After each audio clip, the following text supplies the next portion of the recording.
Okay, let's do this. Good afternoon, morning, evening, or night, ladies and lads. I'm just gonna say it straight. Sonic Frontiers looks disappointing so far. But before we go on, I'd just like to explain myself and give a little context. Back in December, I made a video about the Sonic Frontiers reveal at the Game Awards, and in that video, I pretty much said that Frontiers could fail due to a lack of competence on Sonic Team's part, as well as it seeming like Frontiers didn't look like it would control Sonic's movement well. I'm going to be honest here. When I made that video, I did not believe most of my own arguments. I made that video for the sole purpose of exploring an argument that I did not support. I wanted and expected Sonic Frontiers to look absolutely amazing upon reveal. So it was quite devastating to realize that almost all my inauthentic worries about the game were made absolutely real upon the reveal of Frontiers. The game looks like a tech demo, but it's not. It's a game that's gonna come out in the next 6 months and people are going to buy it. Now, it should be stated that the majority of footage we've seen of this game is from an early build, but this does not mean that the final product is going to magically be improved. They showcased this because this is what we should expect, and if this is what is to be expected, then I'm disappointed. Let's start off with the biggest elephant in the room, the animation. I'm sure literally everyone in the Sonic community has seen that video by New Frames Plus about the importance of animation, but even if you hadn't, most of us could agree that Sonic Frontiers looks rough.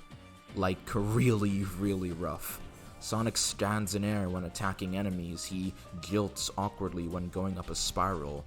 There's no expression in his character, like absolutely none.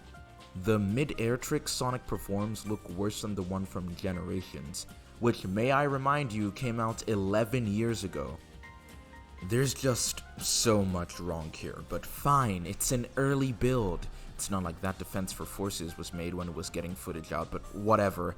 It's an early build. Let's assume that everything is going to look better in the final version. What about all the weird linear segments of the open world? Now, I am aware this was an intentional design choice, but I cannot for the life of me figure out who thought it was a good idea to have an open zone game, where you have so many segments where you are not in control of your own movement. It is absurd that the momentum should be a thing in a Sonic game where your given free space argument even exists.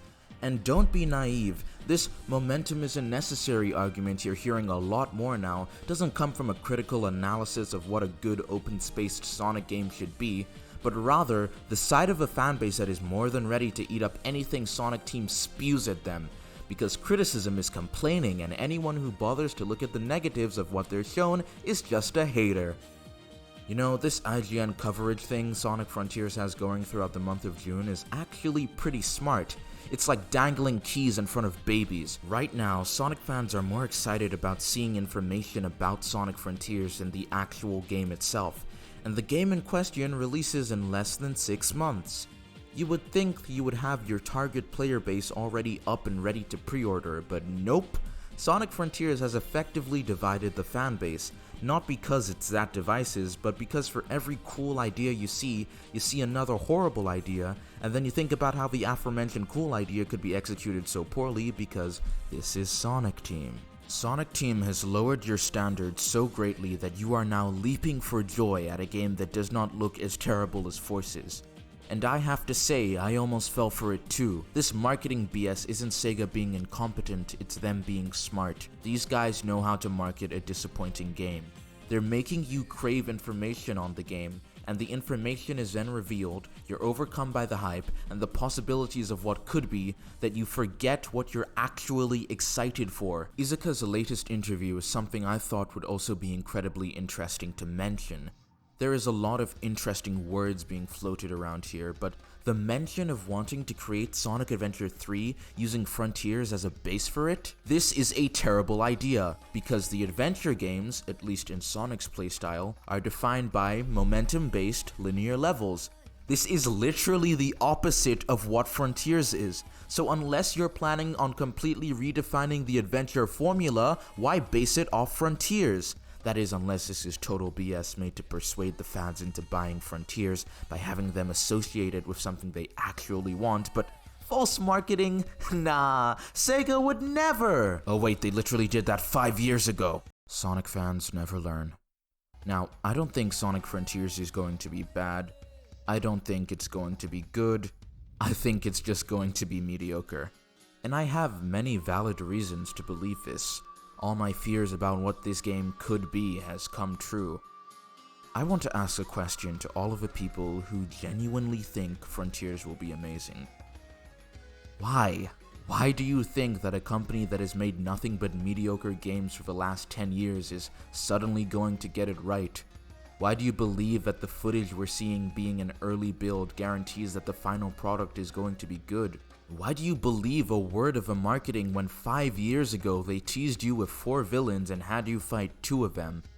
There are reasons to be excited for Frontiers. The graphics look amazing, the story is probably going to be decent, there are some genuinely cool ideas from what we've seen, but you have no logical reason to believe that the execution of the gameplay is going to be good.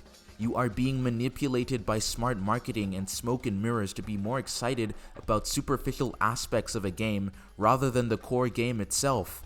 I wish I could properly explain it, but like I said, dangling keys in front of a baby. We are the babies. Sonic Team and Sega know how to market things. They know how the community feels and thinks about everything. They are always listening. And right now, they're listening to all of us.